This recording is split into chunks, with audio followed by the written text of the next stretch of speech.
လွန်ခဲ့တဲ့10နှစ်လောက်တုန်းကကဘာတစ်ခုနဲ့တစ်ခုတွားလို့ရတဲ့ဂိတ်လို့ခေါ်တဲ့အရာတွေပေါ်လာပြီးအဲဒီဂိတ်ထဲမှာရှိတဲ့မွန်စတာတွေအပြင်ကိုမကျူးကျော်လာနိုင်အောင်လို့ဟန်တာလို့ခေါ်တဲ့မော်ဆာနိုးထားလာတဲ့သူတွေကပဲဥဆောင်တာဝန်ယူဖြစ်ရှင်းပေးကြရပါတယ်။လွန်ခဲ့တဲ့နှစ်တွေတုန်းကလည်းချေကျူးကျွန်းရဲ့တနေရာမှာမွန်စတာပြစိတ်နေတွေစုဝေးနေတာမလို့ဟန်တာတွေကခုခံကာကွယ်နေပေမဲ့အစစ်နေရန်တွေဖြစ်နေတာမလို့အင်အားမမျှပဲကြာရှုံးတော့မလို့ဖြစ်ခဲ့နေအဆင့်ရှိဟန်တာတွေအချိန်မီလေးရောက်လာပြီးဝုန်းနဲ့ဝင်တောင်းကျမ်းပေးလိုက်တာမလို့အသက်ချမ်းသာရာရသွားခဲ့ကြတာပဲဖြစ်ပါတယ်။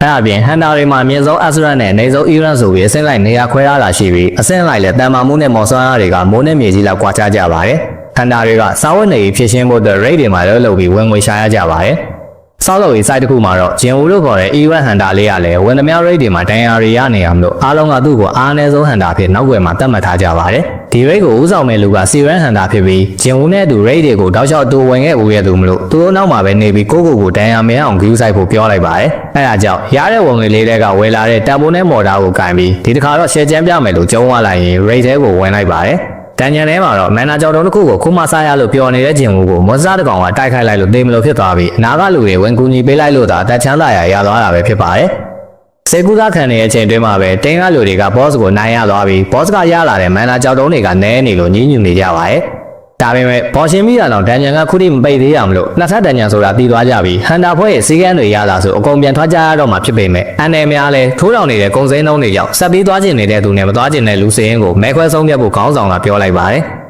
မဲရတဲ့တွေရတစ်ဖက်ကို6ရောက်စီတူညီနေပြီးအဆုံးဖြတ်မဲဖြစ်ခြင်းဦးလဲမှာတော့ဆက်ရုံတင်ထားရတဲ့အမေနဲ့တက္ကသိုလ်တက်နေတဲ့ညီမလေးအသုံးစိတ်လိုအပ်ချက်တွေကြောင့်သွားမဲဘက်ကိုပဲရွေးချယ်လိုက်ပါတယ်။မြို့ရဲ့လူစီကားတဲ့တနေရာမှာတော့လူရမှုတစ်ခုကျူးလွန်လာတဲ့ငနေသား2ယောက်ကိုသူတို့သွားမဲ့လမ်းမှာကြိုးဆောင်နေတဲ့အက်စရက်ဟန်တာဟေးရင်ကလှပပေါင်း1600တိုက်ခွက်နဲ့ဖမ်းဆီးပေးလိုက်ပြီးတိတ်တိတ်ပဲပြန်ထွက်သွားခဲ့ပါတယ်။အဲဒီနောက်မှာတော့နောက်တဲ့တန်ညံကိုသွားနေကြတဲ့လမ်းမှာခုနကမွန်စတာသေးလေးနဲ့တော့တေးမလို့ဖြစ်နေတာတော့ဆက်သွားဖို့ဆုံးဖြတ်လိုက်တဲ့ဂျင်ဝူကိုဟီလာမာလေးဂျိုဟီကစေနာနဲ့စုံနေတော့မှာပဲတန်ညံရဲ့တကားဝါရှိကိုရောက်လာကြပြီပဲဖြစ်ပါတယ်။ခန်းကြီးရဲ့ထဲမှာတော့မွန်စတာကောင်တွေကရှိမနေပဲခန်းပတ်လည်မှာကြီးမားတဲ့ရစုကြီးတွေဝန်းရံထားတာကိုပဲမြင်လိုက်ကြရပါတယ်။အဲအကြောင်းစိတ်မတန်းတော့တဲ့ဟန်တာတယောက်ကမြင်မြတ်ထားဖို့တကားကိုတုံးဖွင့်ကန်နေမှာရုတ်တရက်တကားဆောင်ကြောက်ရွံ့ထုကြီးရဲ့ရဲဆက်ဆက်ပိုင်းခုံးပစ်တာကိုပဲခံလိုက်ရပါတယ်။ကော်လုံးနဲ့အန်အောနေတော့မှထပ်ပြီးတော့တွင်းပိုင်းကရုပ်ထုတစ်ခုရဲ့မျက်လုံးတွေစီကနေမိလေးစာတွေနဲ့ပြစ်ခတ်တိုက်ခိုက်တာကိုခံလိုက်ရပြီးအားလုံးလည်းဘာမှနားမလည်နိုင်တော့တဲ့အခြေအနေကိုရောက်နေကြရပါတယ်။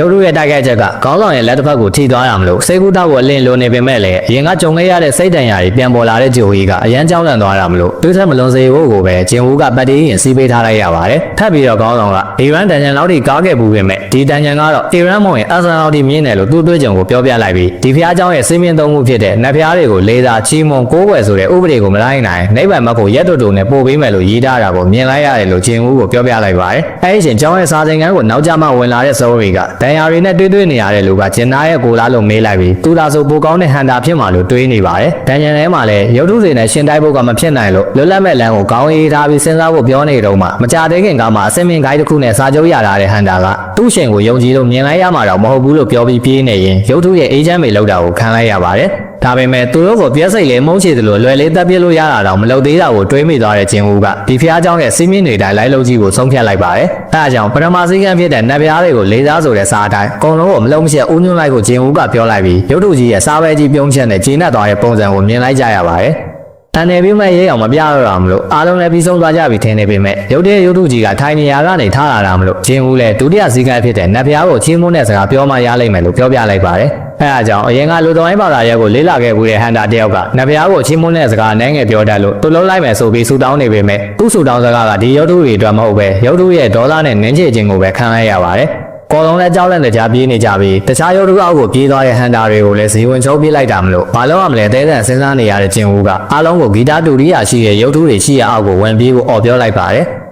တူရီယာအောက်ကိုရောက်သွားတဲ့လူတွေကိုရုပ်ထုကမတိုက်ခိုက်တော့တာကြောင့်အသီးသီးလည်းအစွမ်းကုန်ကြိုးစားရေးနေကြပြီးနှစ်ယောက်ပြင်းနေလို့လုံးမဖြစ်တော့တဲ့ရုပ်ထုကြောင့်ဂျင်ဝူကဂျိုဝီကိုတယောက်တည်းထားခဲ့ပြီးနောက်တဲ့အနားကတူရီယာကင်ထားတဲ့ရုပ်တစ်ခုစီပြေးဖို့ထားလုပ်လိုက်ရပါတယ်။အဲဒါကြောင့်ခြေထောက်တွေကိုမတည်နိုင်လောက်အောင်လေးလံနေပေမဲ့အတတ်နိုင်ဆုံးထပ်ပြေးနေပြီးတော့အနားကရုပ်ထုအောက်ကိုရောက်သွားပေမဲ့လည်းတူရီယာရုပ်ထုမဟုတ်လို့ဒိုင်းနဲ့တီးတာကိုပဲခံလိုက်ရပါတယ်။ဒါပေမဲ့ဂျင်ဝူကအလျှော်မပေးပဲလက်ညံအားလေးနဲ့ဘေးနားကတူရီယာရုပ်ထုစီတွားသွားနေရင်ရုပ်ထုအောက်ရောက်မှာတော့ဆူတောင်းတဲ့အတန်ထွက်လာလို့နတ်ဖျားကသူ့နေရာကိုသူပြန်လှည့်သွားပါတယ်။ဂျင်ဝူရဲ့ခြေထောက်ချောင်းလည်းဘိုင်းလိုက်ဖြစ်သွားပြီးကုသလို့ရမလားကြိုးစားကြည့်ပေမဲ့ခုနေရင်မန္နာကုံသွားလို့ရေစက်ချလိုက်ရပါတယ်။အဲဒီအချိန်ရုတ်တရက်ရေးပလင်တစ်ခုပေါ်လာပြီးတတိယစီမင်းဖြစ်တဲ့နတ်ဖျားကိုကိုးကွယ်ဖို့အတွက်အပူစော်ခံရမဲ့လူကိုလိုအပ်တာမလို့ခေါင်းဆောင်ကရင်သွားလိုက်ပေမဲ့လည်းမိသားတစ်ခုပဲထွက်လာတာမလို့နားလဲအောင်လုပ်ဖို့အတွက်ဂျင်ဝူကိုယ်တိုင်နေကတ်ကြည့်ဖို့လုပ်လိုက်ပါတယ်။ အနာကလူတွေကိုလည်းစက်ဝိုင်းထဲကိုခေါ်လိုက်ပြီးမိရောက်တွေကအပြည့်ဖြစ်သွားရမလို့ဝင်လာခဲ့တဲ့တကားကပွင့်လာပါတယ်ဂျင်ဦးကတော့ဒါကိုထောင်ချောင်းလို့ထင်နေပြီးမိရောက်ပြတွေကုန်ရင်ကုန်စင်ပြီးသွားလိမ့်မယ်လို့ထင်လိုက်ပေမဲ့လူတချို့ကဖြစ်ချင်ရဖြစ်ပြေးထွက်သွားတဲ့အချိန်မိတော့နေကငြိမ်းသွားပြီးတကားကနိုင်ငယ်စီကျင်းသွားတာကိုမြင်လိုက်ကြရပါတယ်နောက်ဆုံးအနေနဲ့၃ယောက်ပဲကြံတော့တဲ့အချိန်တနည်းနည်းနဲ့လောက်အောင်လုပ်လိုက်ပါမလို့ကြံတဲ့ကိုအပြင်ကိုရင်ထွက်နေဖို့ကိုဂျင်ဦးကပြောလိုက်ပါတယ်အဲဒီအချိန်မှာတယောက်တည်းပဲကြံခဲ့တဲ့ဂျင်ဦးကနောက်ဆုံးကာယိုးသမိန်မျောလင်းချက်ဖြစ်ဘေးကဓာတ်နဲ့ခုခံဖို့ဆုံးဖြတ်ခဲ့ပေမဲ့အာမတန်တော့မန်လျှော့လိုက်ရပြီးလက်ဖျားတွေရဲ့ကြီးနေတာကိုပဲပိုးစိုးပတ်ဆက်လိမ့်ခံနေရပါတယ်နောက်ဆုံးတော့နှုတ်ယူခံရတော့မယ့်ချိန်ဆဲလို့ငြိမ်းသွားတဲ့ပြာရောင်မီနဲ့တူပလေယာဖြစ်လက်ခံမလားဆိုတဲ့ notification ပေါက်ပေါ်လာပြီးနိုးကိုနှိမ့်မယ်ဆိုရင်တော့2စက္ကန့်အတွင်းနှလုံးရက်သွားမယ်ဆိုတဲ့စာကြောင်းဂျီဝူကတော့ yes ကိုရွေးလိုက်ပြီးနောက်တစ်ပိုင်းကိုမနေ့ပြန်မှာတင်ပေးမှာပဲဖြစ်ပါတယ်